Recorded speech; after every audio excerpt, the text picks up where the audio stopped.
Selasa sore, hampir 100 orang berkumpul di sekitar gedung KPK yang dipisahkan di 2 titik untuk menghindari kerumunan. Polisi berjaga untuk menghindari kedua kubu bentrok. Salah satu kubu menolak pelantikan pegawai KPK menjadi ASN karena menilai proses tes wawasan kebangsaan tidak adil. Sementara itu, kubu yang mendukung menilai pelantikan pegawai KPK sebagai ASN merupakan langkah baru KPK menuju hal yang lebih baik. Usai pelantikan, Ketua KPK Firly Bahuri menepis isu telah menyingkirkan 75 pegawai KPK yang tidak lolos tes wawasan kebangsaan. Firly menyebut seluruh pimpinan KPK sudah banyak berjuang untuk 75 pegawai KPK yang tidak lolos tes tersebut. Firly mengungkap, dari 75 pegawai yang tak lolos tes wawasan kebangsaan, hanya 24 yang akhirnya diberi kesempatan.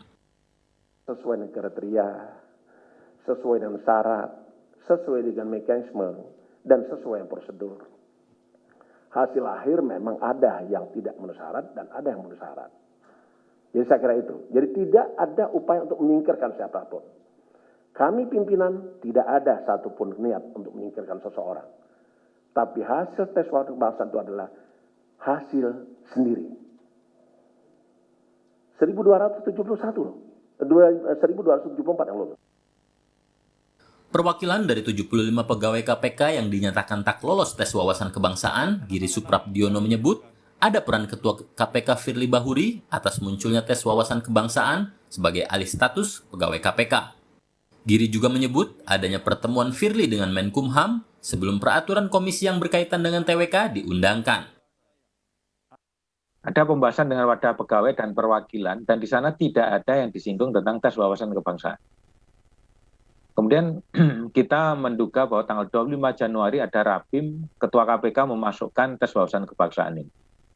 Kemudian 26 Ketua KPK diduga bertemu dengan Menteri Hukum dan HAM tanpa didampingi oleh Kesekjenan, Biro Hukum dan Biro SDM untuk memasukkan pasal TWK.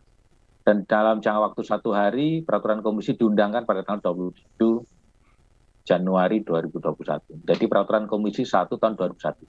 Disitulah bencana muncul. Kritik atas kondisi internal KPK saat ini dilontarkan mantan Wakil Ketua DPR Fahri Hamzah.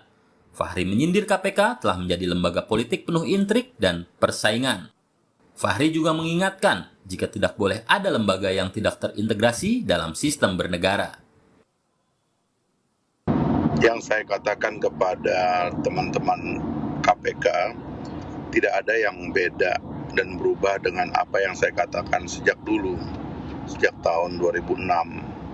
Saya hanya mengingatkan tentang pentingnya institusi yang dilahirkan dengan semangat besar dan semangat untuk perang terhadap korupsi. Itu punya efek damage yang luar biasa, karena itulah kita harus membaca roh pencegahan dari undang-undang ini. Inilah yang kemudian diletakkan oleh revisi Undang-Undang KPK nomor 30 tahun 2002 dengan Undang-Undang nomor 19 tahun 2019. Itu. Dan salah satu efek dari revisinya adalah mengintegrasi pegawai KPK yang cenderung tidak mau ikut kepada sistem kita untuk mengelola aparatur sipil negara menjadi pegawai yang bekerja untuk kepentingan atau dengan platform aparatur sipil negara. Nah, jadi ini saja yang sebenarnya terjadi. Soal tes dan sebagainya itu kan teknis ya.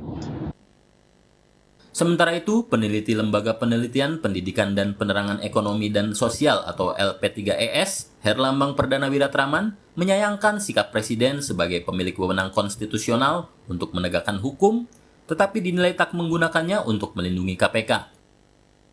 Saya menyimak di beberapa diskursus di publik, seringkali mempertanyakan pada hari-hari ini, mengapa pimpinan KPK termasuk BKN berani menentang sikap Presiden. Tetapi kemudian pertanyaan ini nggak boleh berhenti. Mengapa juga Presiden diam saja hari ini dan membiarkan masa depan pemberantasan korupsi itu menjadi situasi yang justru akan susah ya, atau sulit ya. Dan apakah ini problem pimpinan KPK atau problem kepemimpinan hukum di tangan Presiden? Karena berapa kali narasi yang dikembangkan, misalnya ya kalau nggak terima dengan perkomnya silakan gugat ke PT UN, atau kalau nggak terima dengan proses ini silakan bawa ke pengadilan dan seterusnya. Problemnya adalah hukum itu bukan soal peradilan saja, hukum itu juga bagaimana komitmen penyelenggara kekuasaan menghargai, menghormati proses hukum. Pelantikan 1.271 pegawai KPK menjadi aparatur sipil negara akhirnya digelar setelah sebelumnya 700 pegawai KPK meminta penundaan sebagai bentuk solidaritas terhadap 75 pegawai yang tak lolos TWK. Dari 75 yang tak lolos, 51 pegawai diberhentikan per Oktober nanti. Saat ini masyarakat tinggal menunggu apakah kinerja KPK semakin membaik setelah alih status pegawainya. Tim Liputan, Kompas TV.